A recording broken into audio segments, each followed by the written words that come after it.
ပထမဆုံးအเจ้าမှာစာကောင်းတွေပေးလာတဲ့ခါကျရင်တော့ကိုယ်တိုင်ကတော့တိုက်ပြီးတော့မရေးတတ်ဘူးအဲ့လိုစာအုပ်တွေပါဖတ်ပြီးတော့နည်းနည်းပါးသူတို့ရေးပေးထားတာကိုပြန်ပြင်ပြီးရေးခဲ့တာလို့ရှိတယ်အဲ့လိုစာရေးသားအရင်စီကြီးလည်းမရေးတတ်ဘူးအဲ့လိုကိုယ့်အနကိုလည်းအောက်လိုင်းပေးထားပေမဲ့လည်းမတွေးတတ်ခဲ့ဘူးအဲ့အခုစာကောင်းတင်တဲ့ခါကျကိုယ့်အနကိုအချိန်နဲ့လည်းရေးတတ်သွားတယ်ပေါ့ဆောင်းမွေးတွေပါမှာကိုမသိတဲ့စာကောင်းပါတဲ့ခါလဲအောက်လိုင်းတွေပါကြည့်ပြီးတော့ကိုဖြစ်ဆွဲပြီးတော့တွေးလာနိုင်တဲ့အတွေးတွေရပါအဲ့စာကောင်းရတဲ့ခါကျရင်တော့ကိုနောက်တဲ့အတန်းနေတက်တယ်တကယ်အသုံးဝင်တယ်လို့ထင်ပါတယ်ဒီတင်တန်းကိုတက်ခဲ့ရတာပြောဖို့ကောင်းပါတယ်သက်သာချင်းမတက်ခင်တော့စာကောင်းရေးအချိန်မှာတော်တော်လေးတစ်ခက်ခဲဖြစ်တယ်ပြီးလို့ချင်းဆောင်းပွဲရိုင်းတာစာကောင်းမပါရဟာဆိုတာလုံးဝမသိဘူး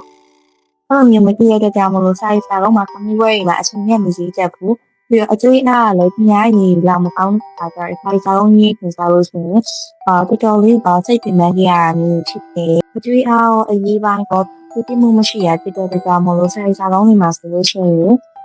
ဆီမပြီးရဲ့အမှတ်တွေရတဲ့ကအမှတ်နေရခဲ့လို့ဆိုတော့နော်ဒါနဲ့အခုနောက်ပိုင်းဒီအလုံးမစာကောင်းကျွန်တော်ချက်ပြီးရဲ့နောက်မှာတနည်းရဲ့စာကောင်း skills တွေကအများကြီး improve လာတယ်လို့ခံစားရတယ်ပြီးလို့ရှိရင်တင်းဆရာမကလည်းဟာတာတွေပြောပြီးတော့မှပြောင်းဖြစ်နေတင်ပြီးတော့ကျုံတာမျိုးတွေလည်းမရှိဘူးပေါ့နော်ဒီတင်တန်းတက်ပြီးရဲ့အချိန်မှာစကားပေါ်ဝေးအချို့တွေလည်းပြလာတယ်ဒီကအချို့ခိုင်တာတော့ဒီနေ့နောက်မှာတာရီတာနေနဲ့ ဖြစ်လာပြီးတော့ဆောင်းပေါက်ပုံတွေနဲ့မှန်လာတယ်ဒီအတန်းတာတကယ်လို့မပြောဖို့ကောင်းပါတယ်ဒီရှင်နဲ့စာတင်ရတာလဲဒီရှင်ကတကယ်မှရီစာကြီးလည်းပြောရတာအကြောင်းမို့လို့တားလည်းမပြင်းရပါဘူးပေါ့နော်ပြီးတော့တနန်းတက်ပြီးရေးအသေးသားတိုးတက်သွားပုံမှာမြင်ရတော့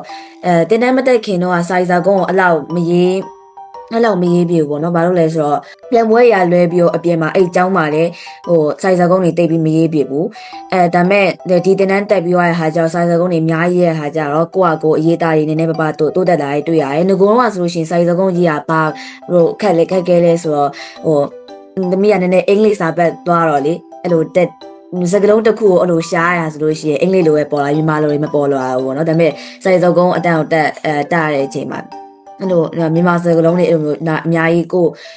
အတွေ့ရပေါ်လာတယ်ပေါ့နော်တင်မလိုက်ခင်တော့စာရေးတာတွေလည်းမကောင်းပြီးတော့ဆောင်းမွေးမှာဆိုလို့ရှိရင်လည်းအချိန်နဲ့မရေးတတ်ဘူးတွေးရတာလည်းတွေးခေါ်ရလဲစာကုန်းကိုဘယ်လိုတွေးရမှာလဲအဲ့ဒါတွေလည်းမတွေးတတ်ပဲနဲ့စာတွေးတတ်သွားတော့လဲစာစနစ်တကျမရေးတတ်တော့ဘူးစာစနစ်တကျမရေးတတ်တော့နောက်တော့အထူးချုံဝေဖြေဖို့အတွက်လည်းစာကုန်းကိုဒီတင်တန်းကိုတက်ဖို့ဆုံးဖြတ်လိုက်တာတင်တန်းကိုတက်ပြီးတဲ့ခါကျတော့တူးတက်လာတယ်ဘာလို့လဲဆိုတော့နှစ်နာလောက်ကတော့နည်းရေးတတ်တယ်ဒီအဲ့လိုပြိတ်ပြီးစဉ်းစားကြမလို့တော့ဒီတက်တဲ့ခါကျတော့အဲ့လိုဒီကလည်းတူးတက်လာတယ်ပြီးတော့ဒီတင်တန်းမှာပို့ပျော်စရာလည်းကောင်းတယ်ဘာလို့လဲဆိုတော့ဒီချိန်လေးရတယ်အများကြီးရည်နေရတယ်ဗာကြီးအဲကြောင့်ပို့ပြီးတော့ပျော်ရတယ်ဒီချက်ကိုပြောချင်တဲ့ကားကကျတော့ချင်းကတင်ပြကောင်းတယ်ပြီးခါကျတော့ချင်းနဲ့တက်ပြီးနောက်ပိုင်းမှာစာကုန်းကြီးအเจ้าမှာဆိုရှင်အဲ့လိုမျိုးရေးတော့တန်းတော့ပြောပါတယ်တင်တန်းမတက်ခင်ကဒီစာကုန်းလည်းတတိချမရေးနိုင်ဘူးစာကုန်းရေးလို့စီတယ်စာကြောင်းတွေကတိတ်ပြီးအစီအစဉ်မကြောက်ဘူးနောက်ဒီစာကုန်းတင်တန်းတက်ပြီးတော့အစီအစဉ်လေးကြာလာတယ်ဘာအတွေ့တိတ်နည်းနည်းစာကုန်းနဲ့ပတ်သက်ပြီးညီတန်းမှာဗာရမယ်ဆိုတာလည်းပိုသိလာတယ်ပို့ပြီးလည်းတွေးနိုင်လာတယ်။ဘာဆရာမကိုပြောချင်တဲ့စကားကတော့ဒီတင်နန်းမှာပေါ့နော်ဒီမပြင်းအောင်လို့ရည်စရာလေးပြောပြရတဲ့အတွက်လည်းကျေးဇူးတင်ပါတယ်။တင်နန်းတရားတာပြောပါတယ်ဆရာမကသိရှိနဲ့လည်းတင်ကြားပေးပါတယ်။အရင်တော့ဆိုရင်စာကောင်းကရေးလည်းမရေးတတ်ဘူးတွေးလည်းမတွေးတတ်ဘူးအခုတင်နန်းတက်တော့မှအောက်ခေါင်းစဉ်နဲ့ပတ်သက်တဲ့အောက်လိုင်းနေပြီးတော့တွေးလည်းတွေးတတ်လာတယ်ပြီးတော့စလုံးပေါင်းသက်ပုံနေဆိုလို့ရှိရင်ရင်တော့ဘာမှကွဲပြားမသိခဲ့ဘူးအခုဆိုလို့ရှိရင်တော်တော်များများကွဲပြားသိခဲ့တယ်နောက်ပြီးတော့ခေါင်းစဉ်နေဆောက်ဖို့မှဆိုလို့ရှိရင်လည်းခေါင်းစဉ်နေပါတယ်နေပေးလာလို့ရှိရင်အောက်လိုင်းနဲ့ကိုယ့်ဘက်ကိုစဉ်းစားပြီးတော့ရေးလာနိုင်တယ် စာရေးလို့ရှိရင်လည်းအဲ့လိုမျိုးရေးရတာဟို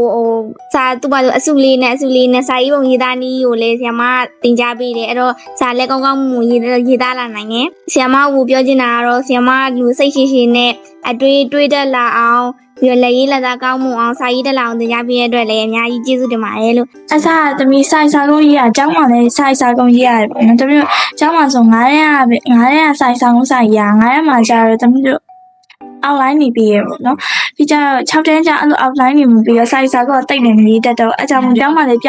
န်ပွဲရှိရဆိုတော့အကြောင်းဒီတင်တဲ့ကို join ဖြစ်သွားတာပေါ့နော်ပြီးကြတော့ဒီတင်တဲ့ကိုတက်ပြီးတော့နောက်ပိုင်းလည်းဆိုင်စာကုန်းရေးတက်လာရပေါ့နော်တွေ့တက်လာရပေါ့နော်ပြောင်ဆရာမပြောချင်တာကတော့ကျေးဇူးလည်းရန်တင်ပါဆရာမနဲ့တင်ရလည်းပြောပါဗျာနောက်ထပ်တင်တန်းကြီးရှိမယ်ဆိုလည်းထပ်တက်ရှိပေးပါ